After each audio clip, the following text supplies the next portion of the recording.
തിരുവോണമൊക്കെ അല്ലേ, രാവിലെ കുളിച്ചൊരുങ്ങി അമ്പലത്തിലേക്ക് വന്നു. അതിരാവിലെ തന്നെ അമ്പലത്തിലേക്ക് വരണമെന്നൊക്കെ ആയിരുന്നു പ്ലാൻ. പക്ഷെ മഴ നമ്മളെ ചതിച്ചു. അതുകൊണ്ട് നമുക്കൊന്നിനും സാധിച്ചില്ല. പിന്നെ മഴയൊക്കെ ഒന്ന് തോന്നിയതിന് ശേഷമാണ് ദേണ്ട അമ്പലത്തിലേക്ക് വരുന്നത്.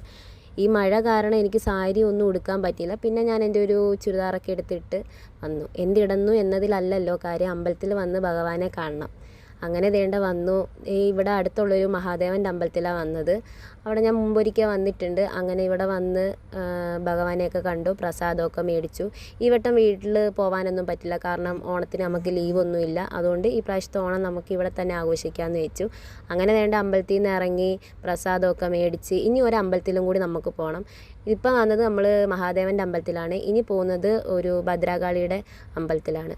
അപ്പം ഫസ്റ്റ് അവിടെ കയറണമെന്ന് വെച്ചു. പക്ഷേ എന്നാൽ കൂടി മഹാദേവൻ്റെ അടുത്ത് വന്നിട്ട് വേണം ഇവിടെ പോകാനെന്ന് ഒക്കെ പറഞ്ഞ് കേട്ടു. അതുകൊണ്ട് നമ്മളിവിടെ വന്നു. ഇത് കണ്ടോ, ഇത് പല അമ്പലങ്ങളിലും നമുക്ക് തീർത്ഥമാണ് തരുന്നത്. ഇവിടെ എന്ന് വെച്ചാൽ കുങ്കുമവും മഞ്ഞപ്പൊടിയും കൂടി ചാലിച്ച ഒരു വെള്ളം. ആദ്യം എനിക്കത് കുടിക്കാൻ മടിയായിരുന്നു. പിന്നെ എല്ലാവരും കുടിക്കാൻ കണ്ടപ്പോഴത്തേക്ക് ഞാനും അങ്ങ് കുടിച്ചു. അങ്ങനെ വേണ്ട അവിടെയും കണ്ടു. അപ്പോൾ ഇന്നത്തെ ഓണം ഇത്രയേ ഉള്ളൂ.